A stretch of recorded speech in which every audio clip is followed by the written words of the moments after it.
Hey everyone, Rarity Dash here, time for another blind commentary.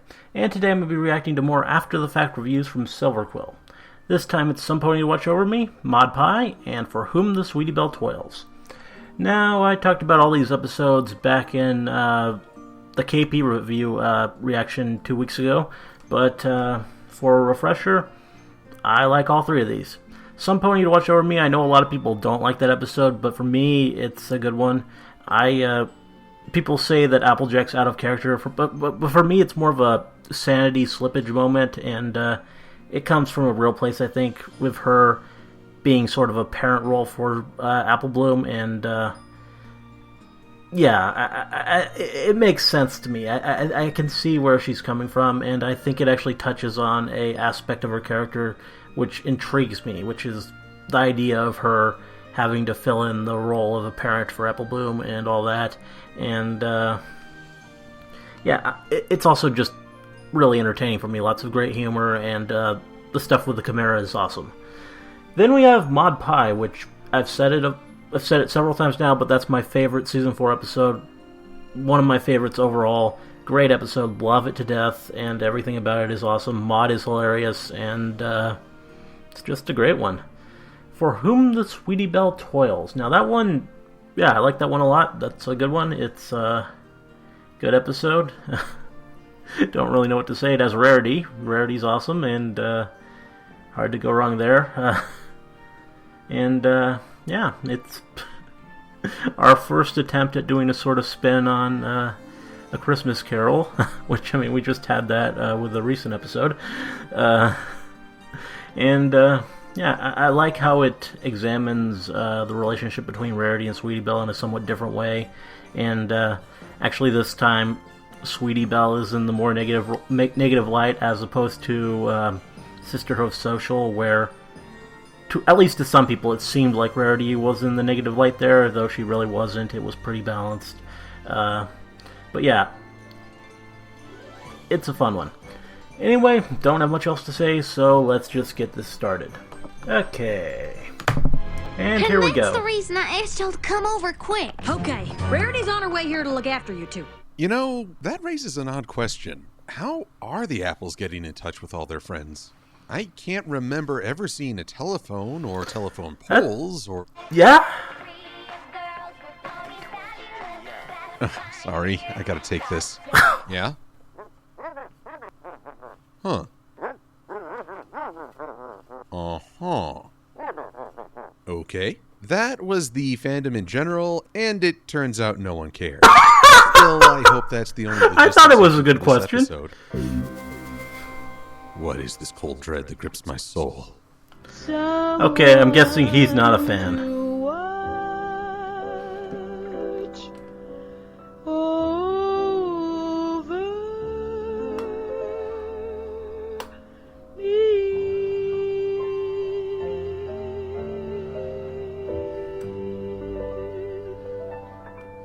I'm going to steal an idea from Commander Firebrand when it comes to the Cutie Mark Crusaders. Over the last 3 seasons, it's been interesting to see just how each Crusader has come to represent an aspect of growing up.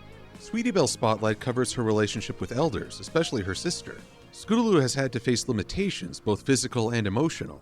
And Apple Bloom, the Crusader with the most screen time, often faces the issue of patience with growing up. That trend continues here as the Crusaders are awaiting a decision from the Apple Seems about right. We here have decided that you're old enough to stay home alone and take care of the chores yourself for the afternoon. I accept your decision. Tempered reactions, the surest sign of maturity. Maybe I should actually watch these scenes before I start talking. Nah. Sometimes I have fun weighing expectations against the show's plot. The traditional tale is that Apple Bloom will be so thrilled to be at home, only to have to face the responsibility that comes with it. Except she takes to it very well, a lot better than Applejack. You trust me and believe I'm grown up enough to handle this, right? You go on ahead and make your delivery. I'm just gonna take a quick peek and then I'll make mine. Okay, Big Mac, this is your chance to be a big brother and give Applejack a reality check. You did it in Applebuck season. Go. No. Not gonna Such happen. a lost opportunity. I mean, Applejack likely wouldn't have listened, but it would have been a nice gesture. Also, is Big Macintosh going to sleepwalk all the way to his delivery? Back at the farm, Apple Bloom has completed all her chores, and so she gets to do whatever she pleases, and she apparently enjoys meta humor. If I want to just stand here in the kitchen talking to myself, I can. And hey, Who we get doesn't to see enjoy Crazy meta Jack. humor? Haven't seen her since never. I mean, Applejack's had moments of bad decisions, but the last time we saw her acting this irrational was Bridal Gossip, and the whole town had the same problem. This was kind of your fault. Is it me, or are the fillies in this show better communicators than the mares and the stallions? A Sometimes, lot of fan yes. reactions I've read relate Applejack's behavior to the fact that their parents are dead. That the loss was such an ordeal and Applejack had to mature so quickly that she's become overprotective. It's a good idea, yet I hesitate when it comes to adopting headcanons as fact. We don't know how her parents died, or when, or how Applejack dealt with Fair her enough, loss. but If I go by just what we've seen in the show, I think this ties in with what we saw in Pinky Apple Pie and Apple Family Reunion. Applejack takes her role so seriously, and letting go is the hardest thing for her. So Yeah. it's a believable trait, yet as the joke repeats several times over, it starts to wear thin. Much like Pinky's role in Philly Vanilli, this is taking a believable character flaw and overplaying it. Though I have to admit, that double helmet joke did make me laugh. Strange is my sense of humor. And once Apple Bloom can't take it anymore, it's time to call in the cavalry. And have them help her do the most reckless thing possible while others cover for her. We're gonna make my sister see. Wow, they will make a song out of anything. I don't need her watching over me. Stop! Touché, new writer Scott Sonneborn, who apparently wrote for Beavis and Butthead and Voltron Force. oh, I didn't know How does that. she sleep? Like she does everything. With sass. And the award for best line in the whole dang season goes to this episode. Also, the award for creepiest out of context screenshot goes to this episode again. But of course, the deception That was doesn't pan great. out, and Applejack is now justified in flipping out. Did Apple Bloom at least bring flame-proof boots? A lion tamer's chair? A snake charming flute? A hunk of ricotta? I so look forward to finding out how that makes sense. So where is Apple Bloom exactly? Why, she's on the wrong set. Wesley, what about the ROUSs?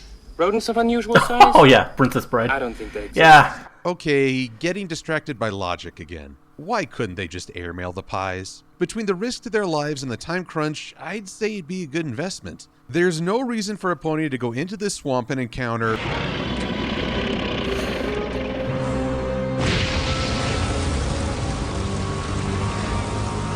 the coolest thing I've witnessed all season. Oh, sure. Overgrown vermin are no big deal, but a stylized chimera? Huh. I love your movie. I'd stay where you are.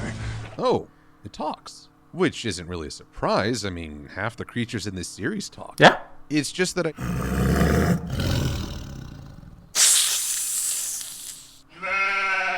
Hey, you know the rules. Us hybrid creatures don't go around trying to eat one another. It's called professional courtesy. Yeah, that's the weird thing about introducing a creature that talks. Talking implies a certain level of intelligence, unless it's a politician. But it's weird how this trait amounts to nothing. The three heads are sisters, and so this seems like a chance for Apple Bloom to gain some perspective, but that doesn't happen. And the Chimera is just so happy to threaten Apple Bloom. It actually comes across as more malicious than the instinct-driven creatures we've seen in the show. If there are no pies, let's settle for the Philly fillet. And the herbivore head is the most aggressive? This episode's really playing with my expectations. Thank goodness for Applejack enjoying a moment of awesome. Yeah. This doesn't eliminate Applejack's earlier craziness, but it's nice to see her back in a positive light. And she really is an intelligent fighter. Unlike her frontal attacks with the Manticore, here she's trying to employ the right mix of tactics to turn the Chimera's strength against itself, Yeah. including filling its stomach on ricotta cheese, which again raises the question of why it insists on eating meat when it could just... Oh, forget it. And while Apple Bloom can expect to be grounded for the next month, the fact that she was reckless and nearly got herself killed proves that she can be self-reliant. Wait, what? There's a good conflict here between the eagerness to grow up versus the desire to keep loved ones safe. Yet the execution suffers. All the fault seems to be on the elder sibling, which throws off the balance. Really good conflict has faults on both sides, and Apple Bloom's recklessness is caused by Applejack's bad decisions. And every now and again there's some kind of logistic hiccup that takes me out of the story. The Chimera and the Fire Swamp are easily the most memorable parts of the episode, yet they're very light on substance. The Chimera could have been an interesting character in that three heads are looking after the safety of the whole, like good sisters do, yet that was never touched upon. So we've got a story with great visuals and some funny jokes that play with our expectations, but the story stumbles. Not terrible, yet not the strongest entry either. And there's a bayou town full of Cajun ponies. Yeah, they sure do exist. Oh, one other logistic. Where was Big Macintosh headed? I can't help but wonder what he's been up to. The Isle of Beautiful Mirrors. Yeah?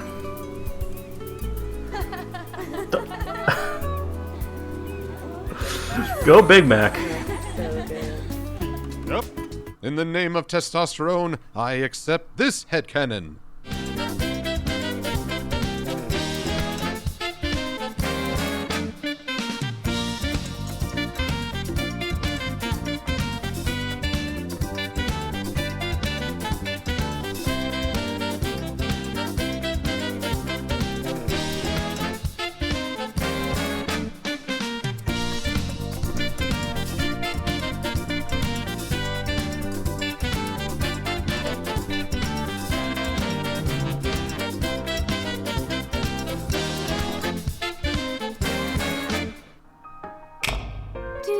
Do a collab?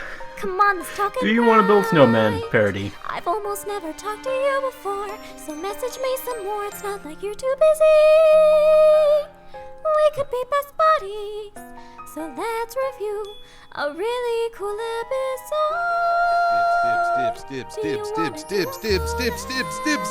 Whoa! Dibs! Okay. Interesting start. Maud Pie, the mystery sister first seen in Pinkie Pride. But she was first mentioned in Pinkie Pie and the Rockin' Ponypalooza Party. Wait, when? Start of Chapter 5. Though they don't refer to her by name, Pinkie's parents state that she has an older sister just after they say the older sisters are named Marble and Limestone. So we have Maud, Marble, Limestone, and Pinkie. You know, I always wondered about that naming versus nurture debate in Equestria. So, the episode first starts when the main six are in Sugar Cube Corner, when Pinkie gives them loads of rock candy to eat, as well as talking with them about her sister Maud. She taught me the Pie Family rock candy recipe, and she showed me how to string the pieces to make them into a necklace. And once we were done, we trade. These little crayon drawings Pinkie uses to explain the history of her relationship with her sister are certainly a cute way to show this exposition. Very cute. What is it? Sorry, having a bad flashback. I also enjoy the crayon look, yet this scene reminds me of how they introduced Shining Armor. Instead of a catchy song, we have nice visuals. Problem is, I took a disliking to Shining Armor because he never developed beyond that introduction song. Well, it certainly looks like the staff has learned their lesson, considering Maud was subtly shown in Pinkie Pride, preparing us for the fact that she would star in an episode soon. Very true. And unlike Shining Plothole, this episode is genuinely dedicated to her interacting with not only her sister, but the rest of the main six as well. Shining Plothole. Wow, that face. Sorry.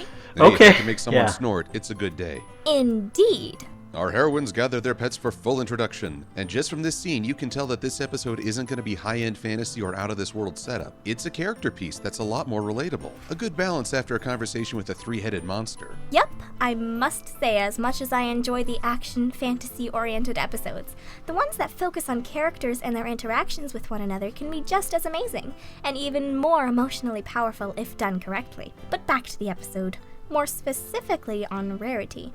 What the heck has happened to her fashion sense this season? Just look at that hat. It's a crime against all we know and love. So you're not a fan of the stratified look? Ugh. Well, at least it's not as bad as the atrocities she created in Rainbow Falls. It looks okay on Fluttershy. Maud is taking her time. The first hint that she's a much different kind of pie from Pinkie. And I think this is something that caught the fans off guard. The episode summary simply said that Maud wasn't what they expected, and it seems a lot of fans were expecting hostility or pride or anything except...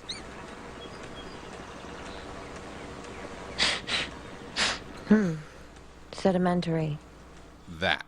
Aw, Yeah, Maud is awesome. Her personality certainly was not what we were expecting, just as you were saying, but I am really glad for that. It would have been so terrible if Maud had just been another mean old friend like Gilda. But no, instead she was just her own pony.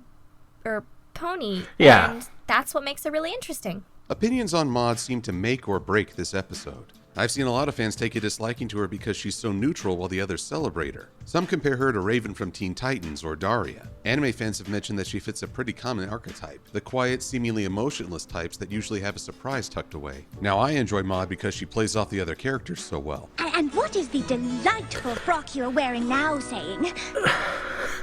It doesn't talk. It's a dress. It makes me laugh every time. I honestly think that Maud may have been a funnier character than Pinky has been in a while. It's true there, though. Hey, it's just my opinion. Pinky but I didn't really have a think great... that Maud's deadpan nature is a bit more hilarious than Pinky's over-the-top characteristics. I laughed a lot watching this, while I was kind of cringing at Pinky. Yet, I wonder if it's because of Pinky's over-the-top nature that Maud stands out so well. Yeah. As we see Maud interacting with the others and Pinky going 5 kinds of hyperactive, the contrast itself is pretty fun. I doubt Maud would be able to stand out as a character if she were with anyone other than Pinky.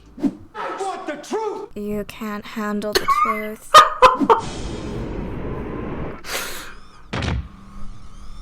Get away from her, you bitch.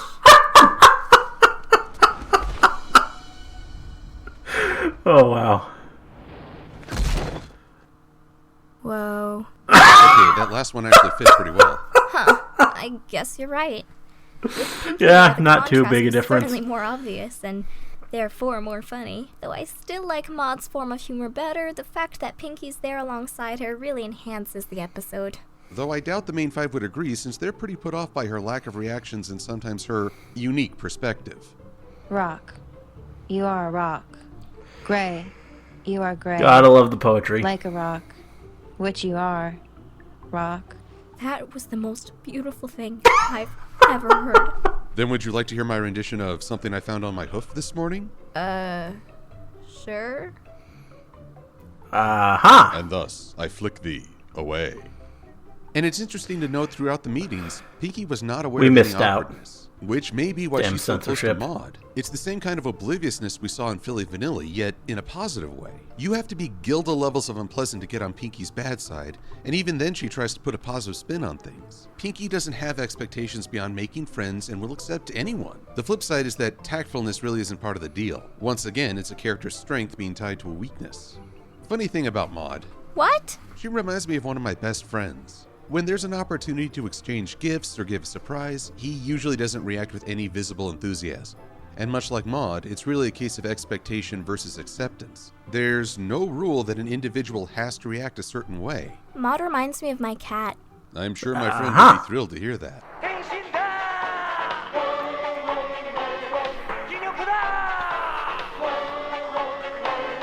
Yo, we were just talking about you. Yeah, surprise is in short supply, but anger is abundant. But as the tour to Awkward ends, Pinky's friends admit that they don't feel right performing a family ritual as a sign of friendship, which I gotta say is very honest of them. That's for sure. Usually in cartoons like this, the main characters just lie their way out of tight spaces like this, which I never really liked. I appreciate how in this cartoon the main 6 are honest with Pinky. I also like how it's Applejack who finally admits it. Way to show your element, girl! But as Fluttershy showed us, doing the right thing may not be the happiest event. Pinky literally deflates over the news, and the others retreat to the library to consider what to do next. And Pinky's depression lasts less than a minute as she bounces back to reveal Fox's new reality show. Whoa, that looks amazing! Although I must admit, swimming through applesauce looks pretty disgusting. Anyway, as Pinky demonstrates this mishmash of pony interests, she becomes stuck on the rock side of doom, and the precariously placed boulder at the top of the pile begins to fall straight towards her. Yikes! And then, as the rock is about to hit her...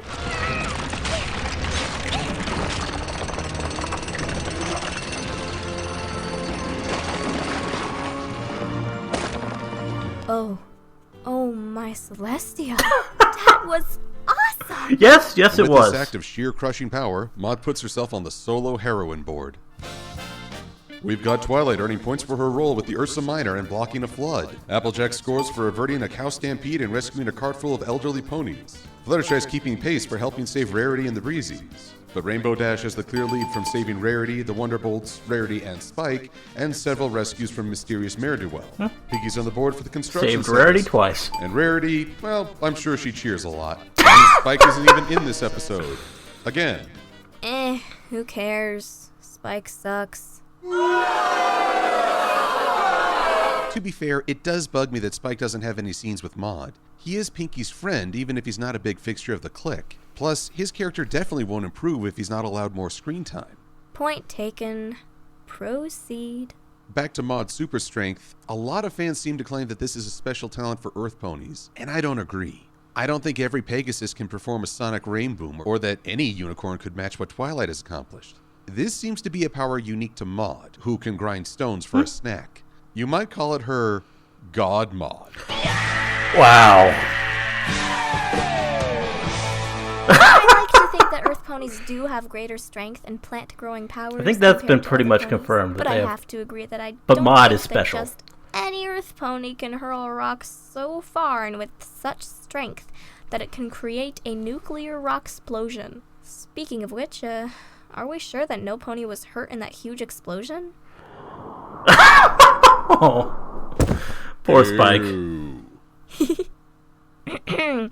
Anyway, Maud then comforts Pinky in a very well done scene, showing her concern for her sister. It's very heartwarming that her sister almost being hurt is what gets her to show some emotion and really open up. Aww.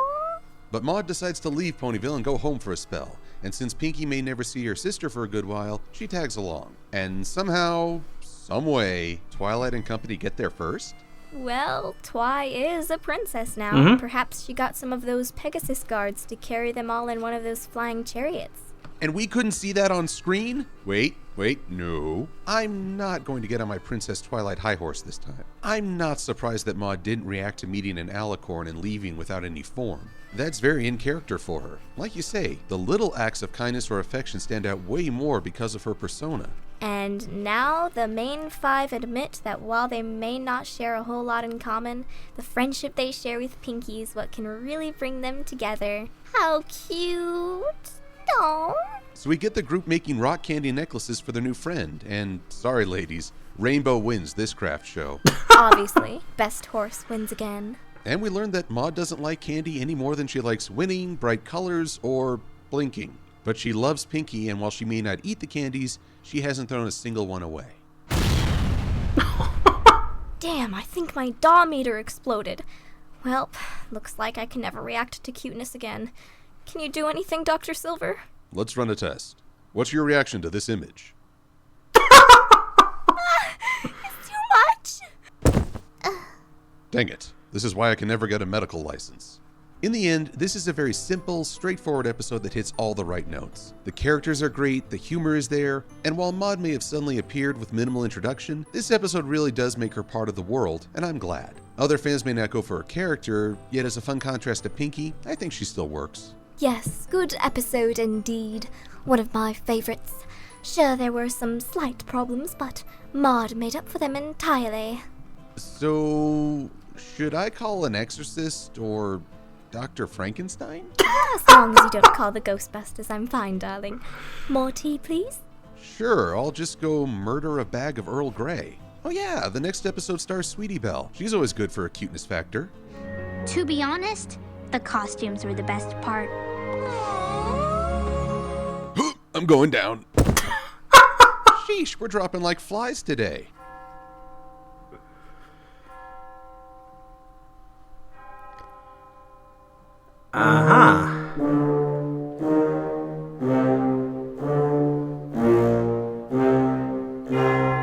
Well then. Oh, no. I've dodged you for more than half a season, buddy. I'm not cashing it in now.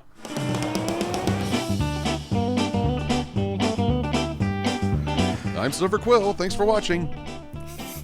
And I am Ink Rose. Goodbye, darlings.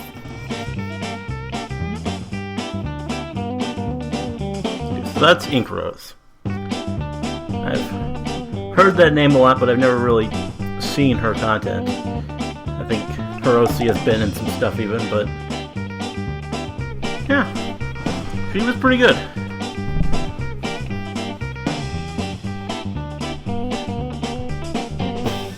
Hey guys, sorry to be away for so long. I had a ton of fun at BabsCon. I got to meet with fellow fans, ask some questions of the writing staff, and my mind went all the wrong places while playing Cards Against Ponies. I also got to talk with a lot of fans about that age-old question, who's your favorite princess? And while it's completely subjective, my favorite is...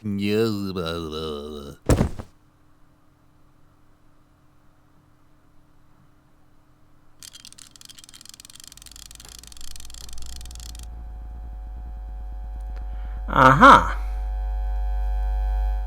Dude, not cool. Well, you were asked on who you think is best princess. So if we're going to try to understand what you think, well, might as well dive a little deeper into your self-conscience. Besides, I've wanted to think deeper myself about Luna. She's, my favorite princess. So you want to talk about for whom the Sweetie Belle toils while traversing my subconscious? That, Sounds and fun. maybe figure out how you come up with reviews. Okay, it's your psyche on the line. Let's start with my ego. I am awesomeness incarnate. Well, this ought to be good. Golden Fox, huh? Yeah. Being introduced to a lot of review people this way. He does a lot of collabs. Silver Quill here. Interesting intro, too. This is new.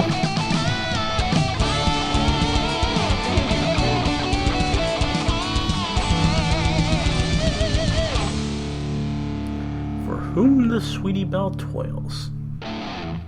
This episode begins when Rarity's in the works of a new fashion design for Sapphire Shores, who we haven't seen much of since season 1. Yeah. Meanwhile, Sweetie Belle asks for help with a set of dresses that she's Wonder made if we'll for on see behalf of an Sapphire act she again. was in the process of. Could be Although interesting. Rarity has a Like, plate full of things to maybe do, actually she improvises. hear what her music Rarity and sounds Sweetie like. Belle aren't really my favorite characters, yet they are the stars of my favorite episode, Sisterhood Social. So there's that going to be some episode. tough comparisons here. Right off the bat, this opening feels more exposition heavy than normal. It's the classic struggle of show, don't tell. How much info does the audience really need, and how can the writers present it? And you know it's sad when the chemistry of Rarity and Sweetie Belle are better than Apple Bloom and Applejack. I mean, they're supposed to resemble family. I think the reason Sweetie Belle and Rarity are a more believable sister set is that they're not as perfectly matched. Rarity is ambitious and focused on her work, while Sweetie is energetic and, well, sometimes destructive. They trip over one another often and aren't afraid to pull some tricks to get what they want. I think a lot of siblings will see more of themselves in Rarity and Sweetie Belle than they would Applejack and Apple Bloom. So anyway, Sweetie Belle and her friends perform their act with very well-designed dresses, but only result in having the crowd enjoy the show because of that, and that alone. Forsooth and anon, I cometh forthwith and post-haste with glad tidings, m'ladies. Jeez, I haven't seen a writer, producer, actor that hammy since... You gotta tear your please off. Was that? my social insecurity. I don't know why it looks like that one dude. I guess you could say yeah. it was a Tommy funny Wiseau. story. Yeah. Yeah. Oh, is that what I sound like? This doesn't seem to please Sweetie Belle considering how much effort she invested in the act herself. Because of this, she feels jealous of Rarity for stealing the spotlight. Kinda understand her frustration there, Sweetie Belle. She heads back to Rarity and yells at her about the dresses, despite the fact that Sweetie Belle asked for help in the first place. Now, here's the biggest misstep for me. Sweetie Belle rants about Rarity's insistence on just the right shade of red. Sweetie Belle, get me some red ribbon. No, that's not red, that's cherry. No, that's not red, that's cinnamon. For Pete's sake, it's all red. Which means that Sweetie went into this setup with some emotional baggage. That was something the audience needed to see and experience with the character so we could have some sympathy for her frustration. As it is, Sweetie Belle can come across as selfish, ignorant of Rarity's hard work. Yeah, she doesn't really seem to clarify her issue with Rarity very well. Because of this, it can be a little hard for the audience to understand Sweetie Belle's issues. I guess that her anger got to her so much that she couldn't be clear. I don't know. Although she could just be ticked off that none of the CMC sisters came to the play because they were helping Rarity pack up. And despite inviting their friends, all we see are adults at the after party, and Spike. Aw, cheer up. The show is great. Oh, I'll get you there's some punch. Whoa, Snips and Spike Snails was there, helpful so and some likable. Have children. we started the dream sequence already? By that, you mean we're seeing what we want the writers to actually do? Like put Spike in a better position instead of treating him like a pile of garbage? Of course. Why do they have to beat up on the one male character in the show? It's such a... Sorry about that. Inner rage. It's not very big. Yep. Rage is usually impotent. So, proceeding with the rest of the episode. Because Sweetie Belle isn't very happy about everything, she sneaks into Rarity's room overnight while sleeping and attempts to sabotage her career by partially undoing the headdress. This kinda leads me to the second problem. The episode almost villainizes her character here. I get that Sweetie is in a position where she'd be so upset that she'd do something this notorious, but it's almost difficult for us to connect with her given that she's upset about everything, especially considering that she wasn't very clear with Rarity. Stealing the spotlight like you always do. It's my 5th birthday party all over again. I'm sure that will have no meaning later on. It seems that Sweetie Belle's frustrations follow her into her dreams, where even an awards ceremony gets ruined by her sister. Yet now's the time for a little perspective as a familiar voice sets hundreds of fans a-squealing. Enough! Yep, I know that voice! Oh my god, it's Luna! Luna, Luna, Luna! Best princess ever! Wait, you're a Luna fan? Yep, inner fanboy's a pain to keep in check. Princess Luna receives a lot more attention in the fandom, including myself, because she was in a position where she was much more flawed that we could connect with. Characters who are deep in conflict or struggle is one of the more effective traits that gets the audience's attention. She was seen a few times more in Season 2, including her own episode, Luna Eclipse, and that's not even enough. Truth be told, Lauren Faust originally intended to have more episodes with Luna during Season 1, but Hasbro rejected it, implying that she was more of a villain and was considered too inappropriate for younger viewers. Yeah, you say that right after the end of the pilot episodes, guys. Now, to be fair, Celestia does have her own share of insight. For the most part, yes, she's a mentor of Twilight, but compared to Princess Twilight Sparkle, she has become more regretful of banishing her sister later on, based on what she had to do. But given how many years have gone by for the fandom, it's still geared towards what people want to see on Luna.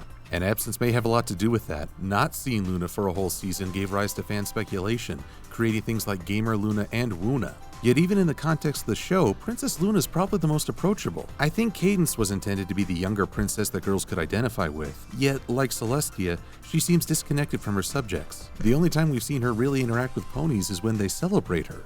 Luna's the only one of the big three to try and interact with her subjects on a personal level, with mixed results. And with her mentoring both Scootaloo and Sweetie Belle, she's shown a greater openness than Celestia, whose character is still limited to her relationship with Twilight. And what a mentorship it is, as Luna grants Sweetie Belle views of past, present, and possible future. Tonight you will be haunted by 3 ghosts! And they're all me. Wonderful. Bye. And so we're taken down to the Christmas Carol Good formula, input where from Sweetie Belle is shown through many Nappa. different viewpoints of her past issues with Rarity, or specifically her 5th birthday party. She attempted to make a grand entrance in front of the kids when she saw that Rarity was holding the many birthday toys. Who needs a birthday girl when you've got the birthday girl's amazing big sister? Wow, that's totally not gonna tear a wound in her now, is it? This is a great example of showing and not just telling. That bit at the beginning was a nice tease for something more important. Sometimes I think people want all the information up front, which isn't a good idea in storytelling. Now, there is some question as to how Luna can show just what really happened while Sweetie Belle was preparing. Maybe Luna can read memories via dreams, or she just had a little time magic. Or she held on to that special potion that Twilight used. Oh no. Hey, what's this? Do not look in there. Ah! That is my questionable mentality. You've got issues. Uh-huh. Yeah. In actuality, Rarity was trying to hold the kids from leaving the party given how bored they were.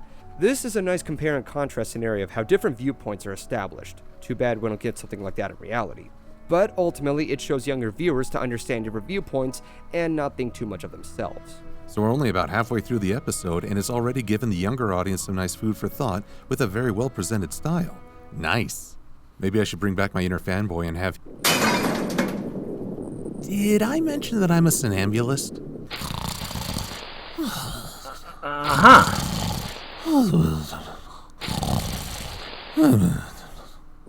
You might want to wake up now. I can't wake up until we finish the review. Well, that's just silly. And the next phase of this little carol is a what-if scenario, where Sweetie Belle sees what will happen if Rarity's headdress falls apart. And we see the consequences of what her actions are, and I can definitely feel for her when she's trapped in the ground, having legs like a changeling. Hey, we've all said it before. It was nice to see Sweetie so upset about what she'd done. Just as in Sisterhood Social, the two may get mad at one another, yet give them enough time and their genuine feelings shine through. Now, here's something I wonder. Who is in the driver's seat as the scenario gets more and more nightmarish? I've seen fans criticize Luna for being monstrous and traumatizing Sweetie Belle with these images and not helping her wake up. Yet, I wonder if this isn't Sweetie Belle's own feelings taking hold and going crazy. It's up to fan speculation makes sense and to the me. test of your inner fanboy. Princess Luna is completely blameless. Oh, it's okay because I'm not real. Luna is only providing what Sweetie Belle must do.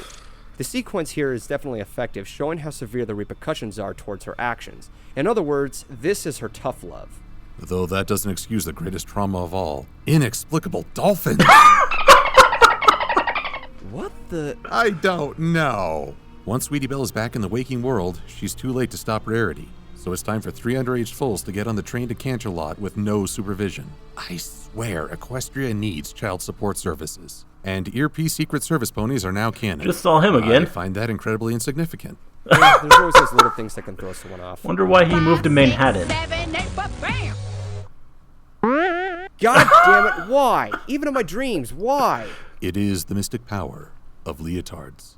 I'm sorry, I just can't help myself sometimes. I gotta say, Sapphire Shore's got a ton of characterization in a very short time. She's shown as driven, demanding yet not spoiled, and trusting her instincts. Given that she only had an opening scene in a dog and pony show, I'm impressed by what they did with her character. So Sweetie Belle manages to get through a window, confiscate the box that holds the headdress, and thus we get a keep away chase sequence like we've always seen in the show. Yeah, you know what's coming. Roll the theme. Yeah.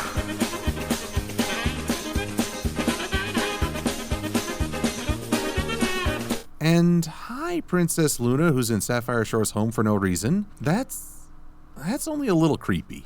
Luna confirms that this is indeed reality, and she's here to help Sweetie Belle make things right. Again, this is a much more personable approach than her sister. While Celestia's hooves-off approach does have benefits, I enjoy seeing the contrast. And we find out as Sweetie Belle fesses up that dolphins are Sapphire Shore's lucky animal, which she always sees in her dreams. This dispels her doubts, and Rarity gets to keep her most prominent client. Personally, I'm just glad that the dream images had a porpoise. Wow. And that's that for pun. the Sweetie Belle Toils. What now?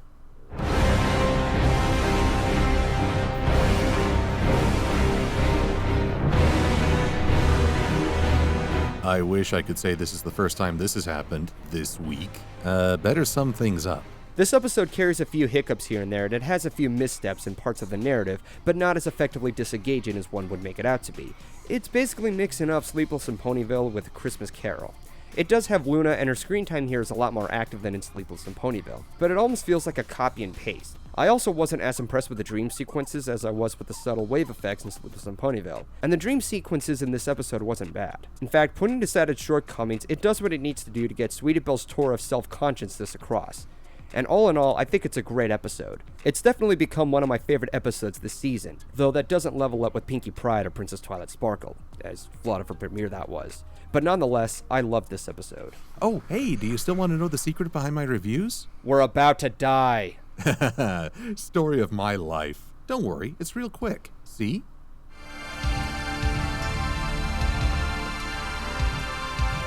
Uh-huh. Hey, mister, are you a Pegasus? Oh my gosh, that's so cool. You've got wings and everything. And oh my gosh, you're a pony. I'm only half a pony, but it's a really cool half. But it's the part that does all the pooing. Who is he? My inner child. You know, that part of every fan that finds some delight in the show. Because really, that's where I get most of my inspiration. Just having fun and watching the show without worry. Teenage Mutant Ninja Turtles. Also, I keep him as far away from Michael Bay movies as possible. Probably a good idea. Blame you on that one. This episode is just the kind I enjoy. As the younger of two brothers, I really identify with Sweetie Belle's conflict. There's the desire to emulate someone you admire, yet forge your own identity at the same time. And in terms of fun, this episode had some great imagery, good jokes, and characterization for two second-tier ponies. There are a lot of similarities to Luna's interaction with Scootaloo, and that can be a detraction. Yet I really enjoy how Luna is reaching out to her subjects and using her own experience as a teaching method. She may not get the most screen time, but she still stands out as my favorite princess. This episode might not be on the same level as Sister of Social, but I can say this was a fun episode for me and my inner child. And with that, I think it's time that we wake up! Well, Silver, it's been nice reviewing with you. Now we better get moving. Now, normally I'd be looking at another trip to the hereafter, but thanks to the support of my Patreon viewers.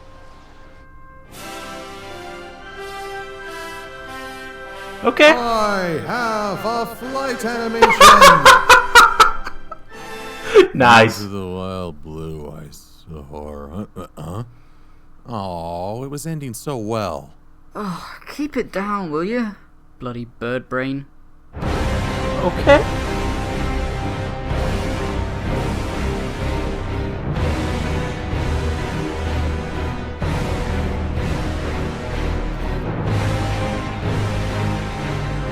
Gilda.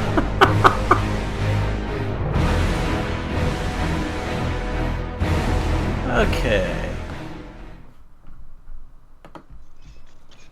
Well, yeah, those were all pretty good reviews, all pretty entertaining. I enjoyed all of them, and I agreed with most of them. I mean, even with Somepony to watch over me, he wasn't nearly as negative as a lot of people. He seemed to appreciate a lot of the aspects of it, and yeah, it wasn't completely positive, but it was a pretty well-considered look at it, I thought. And then there was Mod Pie, which, yeah, both of them were really, really positive about it, and it was good. It was a good review. Definitely looked at it, and yeah, it was cool. And finally, we had For Whom the Sweetie Belle Toils, where, yeah, they liked that episode, but maybe had a couple more criticisms than I maybe have. Which I mean, what they said was fair enough. I mean, Sweetie Belle is really kind of hard to identify with her just before being in such a negative light. Though that's never really been a problem for me. That I never really was too bothered by that. But yeah, some good points about all the episodes, and the videos were entertaining. His guests were pretty good. Ink Rose, she was fun, and Golden Fox, yeah, he did a pretty good job. Both of them played well off of Silver Quill, and it was overall just pretty entertaining. Yeah, they were fun and perfectly enjoyable reviews, and I look forward to reacting to more of them. Hope you liked the commentary. Let me know if you did, and see you in the next one.